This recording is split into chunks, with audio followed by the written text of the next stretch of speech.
దేవునికి మహిమ కలుగునుగాక. ఈరోజు దేవుని వాక్యాన్ని వింటున్న ప్రతి ఒక్కరికి ప్రభునామములో నా వందనములు తెలియజేస్తున్నాను. రండి, ఈరోజు దేవుని వాక్య ధ్యానం కొరకు పరిశుద్ధ గ్రంథంలో నుండి అపోస్తలుడైన పౌలు ఫిలిప్పీలకు రాసిన పత్రిక 4వ అధ్యాయము 6వ వచనాన్ని చదువుతున్నాను. అందరూ శ్రద్ధగా ఆలకించండి. ప్రియులారా, దేనిని గూర్చి చింతపడకుడి గాని ప్రతి విషయములోనూ ప్రార్థనా విజ్ఞాపనముల చేత కృతజ్ఞతాపూర్వకముగా మీ విన్నపములు దేవునికి తెలియచేయుడి. దేవుడు ఈ వాక్యమును మనందరి వినికిడిలో ఆశీర్వదించునుగాక. ప్రభునందు ప్రియులారా, ఈరోజు దేవుని వాక్యం నీతో నాతో మాట్లాడుతున్న ఒక ప్రత్యేకమైన మాట. దేనిని గూర్చి మీరు చింతపడకుడి. ఈ లోక సంబంధంగా మనం ఏ ఇబ్బందుల్లో ఉన్నా, ఏ సమస్యలో ఉన్నా, ఏ శోధనలో ఉన్నా మీరు చింతపడాల్సిన పని లేదు. చేయవలసిన పని ఒకటే, ప్రార్థన.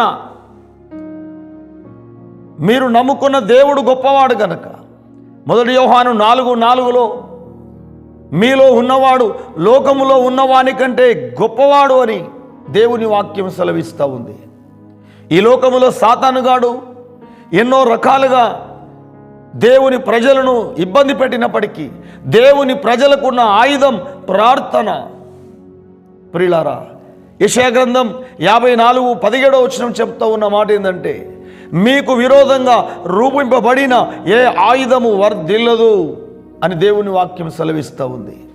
దేవుని బిడ్డలారా, మీరు చేయాల్సిన పని ఏంటంటే ప్రార్థన.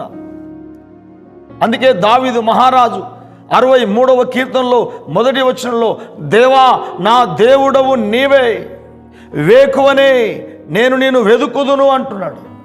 దావీదు మహారాజు ప్రతిరోజు కూడా ఉదయమున నా కంఠస్వరం నా దేవునికి వినబడును అంటున్నాడు. ప్రియులారా, నా కంఠస్వరం నీకు వినబడును అని దేవునితో మాట్లాడుతూ ఉన్నాడు. వేకువనే నేను నిన్ను వెదికెదను అంటున్నాడు. ప్రియులారా, దేవుని బిడ్డలారా, ఈ లోకంలో మీరు సాతానుకు భయపడాల్సిన పని లేదు.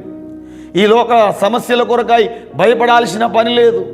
మీరు ప్రతిరోజు కూడా వేకువ జామున లేసి, ఉదయమున లేసి దేవుని పాదాలు పట్టుకొని ప్రార్థన చేయండి. దేన్ని గూర్చి మీరు చింతపడకూడదు. ప్రియులారా, మన దేవుడు గొప్పవాడు, శక్తిమంతుడు. ఆయన అన్నాడు, నాకు మొరపెట్టుము నేను నీకు ఉత్తరం ఇస్తానని చెప్పాడు ఆయన. దేవుని ప్రజలు ప్రియులారా, దేనికి భయపడాల్సిన పని లేదు. నీవు నేను నమ్ముకున్న దేవుడు గొప్పవాడు. మన ప్రార్థన ఆయన ఆలకించువాడు. యేసయ్య అన్నాడు మత్తయి సువార్తలో 7వ అధ్యాయం 7వ వచనంలో, అడుగుడి మీకివ్వబడును, వెదుకుడి మీకు దొరుకును, తట్టుడు మీకు తీయబడును, అడుగు ప్రతి వాడు పొందును అన్నాడు. ప్రియులారా, దేవుని బిడలారా, మనం ఎక్కడ ప్రార్థన చేసినా దేవుడు అక్కడ ప్రత్యక్షమవుతాడు. ప్రియులారా, ఆయన మన మధ్యలో ఉంటాడు. మత్తయి సువార్త 18:20 వచనంలో, నా నామమున ఎక్కడైతే 2-3 కూడి ఉంటారో వారి మధ్యలో నేను ఉంటాను అన్నాడు యేసయ్య. మన ప్రార్థన ఆయన ఆలకిస్తాడు. ఏ కుటుంబం అయితే ఈనాడు వేకువ జామున లేసి ప్రియులారా దేవుని పాదాలు పట్టుకొని ఆయనను వేడుకుంటే ఆయన మన ప్రార్థన ఆలకించేవాడు. 2-3 కూడి ఉండి ఆయన నామమున ఏకీభవిస్తే వారి మధ్యలో ఆయన ఉంటాడట. ప్రియులారా, కనుక మీరు ఒకరైనా, ఇద్దరైనా, ముగ్గురైనా, ఎక్కడైనా సరే మీరు ప్రార్థన చేసుకుంటే మీ ప్రార్థన దేవుడు ఆలకిస్తాడు. కనుక మీరు మీ విన్నపాలు, మీకున్న సమస్యలు, మీకున్న బాధలు అన్ని దేవునికి తెలియజేయండి.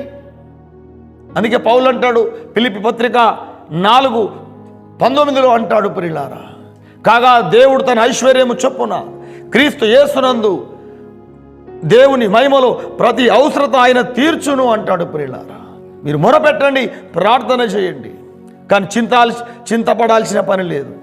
నువ్వు చింతించడం వలన మురుడు ఎక్కువ తక్కువ చేయలేవు. కనుక ప్రియులారా, కేవలం ఈనాడు మన చింత యావత్తంతా దేవుని మీద వేద్దాం. కీర్తన 55:22 వచనంలో, నీ భారం యెహోవా మీద మోపుము, ఆయనే నిన్ను ఆదుకొనును, నీతిమంతులను ఆయన ఎన్నడూ కదలనీయడం దేవుని వాక్యం సెలవిస్తుంది.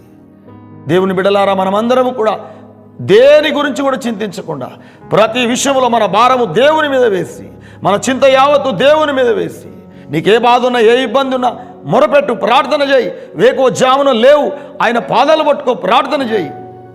ఆయన మన ప్రార్థన ఆలకిస్తాడు. మనకున్న బాధలు, మనకున్న సమస్యలు, మనకున్న శోధనలు తొలగిస్తాడు. మనని గొప్ప ఆశీర్వాదంతో నింపుతాడు. కనుక మనమందరం కూడా ప్రార్థన చేసి దేవుని ఆశీర్వాదాలు పొందుదాం. సాతాను శక్తుల మీద విజయాన్ని సంపాదించుకుందాం. అట్టి ప్రార్థనా జీవితాలు ఈ వాక్యాన్ని వింటున్నా మనందరికీ దేవుడు అనుగ్రహించును గాక. ఆమేన్. చిన్న ప్రార్థన చేసుకుందాం. మహాపరిశుద్ధుడా, పరమ తండ్రి యేసయ్యా, మీకు స్తోత్రాలు చెల్లిస్తున్నాం. నేటి దినమున మీరు మాతో మాట్లాడిన ప్రతి మాట కొరకు వందనాలు. మీరు దేని గురించి మీరు చింతపడకూడదు అంటున్నావు ప్రభువా. ప్రతి విషయంలో ప్రార్థన విజ్ఞాపనముల చేత మేము మా విన్నపాలన్నీ మీకు తెలియజేసి ప్రభువా తండ్రి, మా సమస్యలు, మా బాధలు నీకు తెలియజేసినప్పుడు, నీకు మొరపెట్టినప్పుడు మమ్మల్ని విడిపిస్తానని చెప్తున్న దేవుడో మీకు స్తోత్రాలు. మీకు విరోధంగా రూపింపబడిన ఏ ఆయుధము వర్ధిల్లదు అంటున్నావు. సాతాను శక్తుల ప్రభావాలన్నీ మీరు కాల్చివేయండి.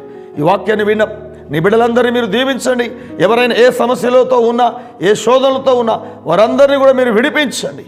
అందరూ ఉదయ కాలమున నీకు మొరపెట్టి నాయన సాతాను శక్తుల మీద విజయాన్ని పొంది నీ ఆశీర్వాదాలు పొందినట్లుగా ప్రతి ఒక్కరి పట్ల కృప చూపమని యేసు నామములో ప్రార్థిస్తున్నాము తండ్రి. ఆమేన్. Praise lord.